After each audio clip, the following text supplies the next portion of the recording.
পশ্চিম ত্রিপুরা জেলা পরিষদের জেলা সভার প্রথম বৈঠক অনুষ্ঠিত হয়েছে জেলা শাসক কার্যালয়ে।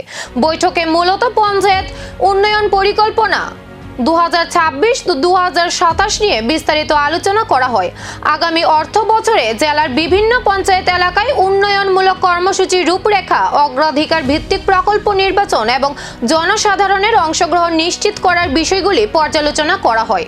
সভায় পরিকাঠামো উন্নয়ন, পানীয় জল, স্বাস্থ্য, শিক্ষা, জীবিকা ভিত্তিক কর্মসংস্থান এবং সামাজিক সুরক্ষার মতো গুরুত্বপূর্ণ বিষয়গুলির উপর বিশেষ গুরুত্ব আরোপ করা হয়। উপস্থিত সদস্যরা স্থানীয় মানুষের চাহিদা ও মতামতের ভিত্তিতে উন্নয়ন পরিকল্পনা বাস্তবায়নের পক্ষে মত প্রকাশ করেন। পাশাপাশি প্রকল্পগুলির কার্যকর বাস্তবায়ন এবং নির্ধারিত সময়সীমার মধ্যে কাজ সম্পন্ন করার বিষয়েও গুরুত্ব দেওয়া হয়।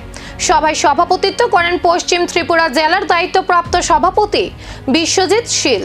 জেলা পরিষদ সূত্রে জানা গেছে, পঞ্চায়েত উন্নয়ন পরিকল্পনা 2026-27 মাধ্যমে গ্রামীণ এলাকার সামগ্রিক উন্নয়ন এবং মানুষের জীবনমানের উন্নয়নে আরও কার্যকর পদক্ষেপ গ্রহণের লক্ষ্য রাখা হয়েছে। আজকে আপনারা জানেন আমাদের যে ডিস্ট্রিক্ট লেভেল, সেখানে ডিস্ট্রিক্ট সভা আমাদের অনুষ্ঠিত হতে যাচ্ছে। আমাদের পশ্চিম ত্রিপুরা জেলা পরিষদের অন্তর্গত আমাদের যতগুলি লাইন ডিপার্টমেন্ট আছে, যাদেরকে নিয়ে আমরা কাজ করি, তাদেরকে নিয়ে আজকে আমাদের প্রথম ডিস্ট্রিক্ট সভা আমাদের এই জেলা শাসকের কনফারেন্স হলে অনুষ্ঠিত হচ্ছে। তো সেখানে আমরা মূলত আমাদের যে 26-27 অর্থ বছরে আমরা কি কি কাজ করব, কোন খাতে কত টাকা আমরা সেখানে পাবো, একটা আনুমানিক একটা আইডিয়া নিয়ে আমরা সেখানে প্ল্যান তৈরি করব এই বছরের জন্য, সারা বছরের জন্য। তো সেখানে বিভিন্ন লাইন ডিপার্টমেন্ট যেগুলি আছে সেইগুলি কি কি কাজ করবে তারও একটা রূপরেখা সেখানে দেবে। তো সেটার আজকে আমাদের প্রথম মিটিং। আরেকটা মিটিং আমাদের হবে দ্বিতীয় সভাতে, সমস্ত কিছু সেখানে চূড়ান্ত হবে।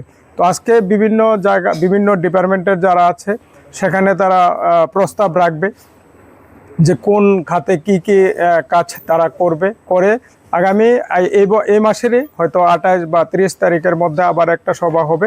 সেই সভায় আমরা সেখানে পুরো যে আমার এই বছরের, এই অর্থ বছরের যে কাজগুলি আছে, কি কি কাজ হবে সেইগুলি আমরা পুরো সেখানে চূড়ান্ত। কাগজে কলমের পরিকল্পনা এবার কতটা বাস্তবে রূপ পাবে আর কোন কোন নতুন প্রকল্প বদলে দেবে গ্রামের উন্নয়নের চিত্র, সেই দিকেই এখন নজর সকলের।